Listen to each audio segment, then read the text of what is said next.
जय हिंद दोस्तों, वंदे मातरम। कल एक खबर निकल कर सामने आई, मतलब हल्की फुल्की सी सुगबुगाहट थी, उसका कुछ समझ में नहीं आ रहा था ये सही है कि नहीं है। इतने समय के बाद एक तो सिनेमाघरों में रौनक लौटने की उम्मीद जताई जा रही है भारत में।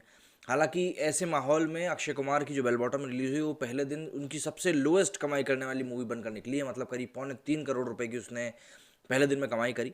लेकिन हाँ, समझा जा सकता है कि कोरोना काल चल रहा है, लोग अभी यूज टू नहीं हो पाए हैं दोबारा सिनेमा घरों के और इस तरह से मूवीज में थिएटर में देखने के। तो उससे वो चीज़ एक बार समझी जा सकती है। लेकिन अपार्ट फ्रॉम दैट, इसके भी अलावा कुछ बुरी खबरें हैं जो कि बेल बॉटम और अक्षय कुमार के लिए निकल कर सामने आ रही हैं।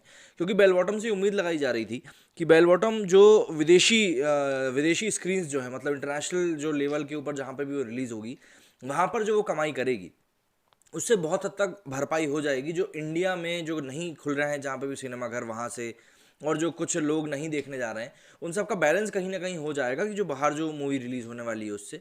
लेकिन इस बार जो मूवी बैन होने की खबरें हमको भारत में मिलती रहती थी कि फला जगह बैन हो गई, फला जगह बैन हो गई, इस बार भारत में कहीं बैन नहीं हुई। इस बार बैन हुई है बाहर, मतलब दूसरे देशों में बैन हुई है। और उसी बात को लेकर हम लोग इस वीडियो में बात करने वाले हैं। बॉलीवुड अभिनेता अक्षय कुमार की नई फिल्म बेल बॉटम की रिलीज के बाद सोशल मीडिया पर इसे लेकर अलग अलग प्रतिक्रियाएं आ रही हैं।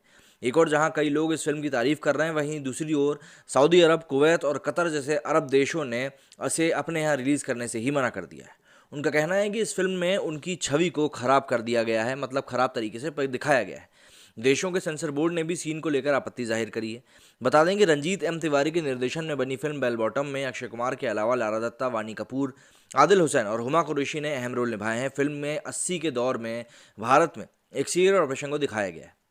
मीडिया रिपोर्ट्स की माने तो फिल्म के दूसरे हाफ में दिखाया जाता है कि कैसे कि एयरक्राफ्ट को कुछ आतंकी लाहौर से दुबई लेकर जाते हैं और तब संयुक्त अरब अमीरात की फोर्स हाईजैकर्स को अपने चंगुल में ले लेती है। ये पूरी घटना उस दौर में हुए एक वास्तविक मिशन को दर्शाती है जिसे वहां के रक्षा मंत्री मोहम्मद बिन राशिद ने हैंडल किया था और बाद में उन आतंकियों को अपहरण में इस्तेमाल की गई पिस्तौल के साथ भारत सरकार को प्रत्यर्पित कर दिया गया था। अब बेल बॉटम फिल्म में चूंकि दिखाया गया है कि सीक्रेट मिशन को भारतीय अधिकारी अंजाम तक पहुंचाते हैं, जिसकी जानकारी वहाँ के डिफेंस मिनिस्टर को भी नहीं होती है। शायद इसलिए हो सकता है कि कहानी के इसी ट्विस्ट की वजह से वहाँ के सेंसर बोर्ड ने नाराज़गी जताई है और इसके रिलीज़ पर बैन लगा दिया है। बता दें कि अक्षय कुमार की बेल बॉटम 19 अगस्त को सिनेमाघरों में रिलीज़ हुई। भारत में करीब 1600 से ज़्यादा स्क्रीन पर रिलीज़ हुई है। कहा जा रहा है कि पहले दिन फिल्म का कलेक्शन 3 करोड़ रुपए के करीब रहा। हो सकता है कि वीकेंड में इसमें बढ़त दिखाई दे। कई लोगों ने इस फिल्म की सराहना की है और कई लोग इस पर सवाल भी उठा रहे हैं। फिल्म में अक्षय कुमार द्वारा निभाए गए किरदार सहित कई भारतीय अधिकारियों को एपिसोड के नायक के रूप में दिखाया गया है। अब जहाँ पर एक तरफ ये मूवी क्लेम करती है कि सच्ची घटनाओं के ऊपर आधारित है, वहीं पर इस तरह की बात सामने आना, तो जब हम किसी सच्ची घटना के आसपास की मूवी बनाते हैं तो उसमें जब आप किसी दूसरे देश को इन्वॉल्व कर रहे हो तो उनके बारे में थोड़ी बहुत सद्भावना रखनी चाहिए, वरना इसी प्रकार के परिणाम सामने आते हैं।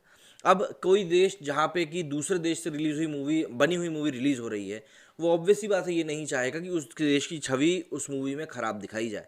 अपार्ट फ्रॉम दैट, जो मिडिल ईस्ट का जो एरिया है, यही यूएई, कतर, ये सब जो देश हैं, ये देश भारतीय सिनेमा का एक बहुत अच्छा मार्केट है। क्योंकि बॉलीवुड की मूवीज़, बॉलीवुड के गाने वहाँ पर काफ़ी ज़्यादा प्रचलित हैं, वहाँ पर काफ़ी ज़्यादा देखे जाते हैं। तो ऐसे में बॉलीवुड की जो मूवीज़ हैं वो काफ़ी ज़्यादा रिलीज़ होती हैं मिडिल ईस्ट में भी।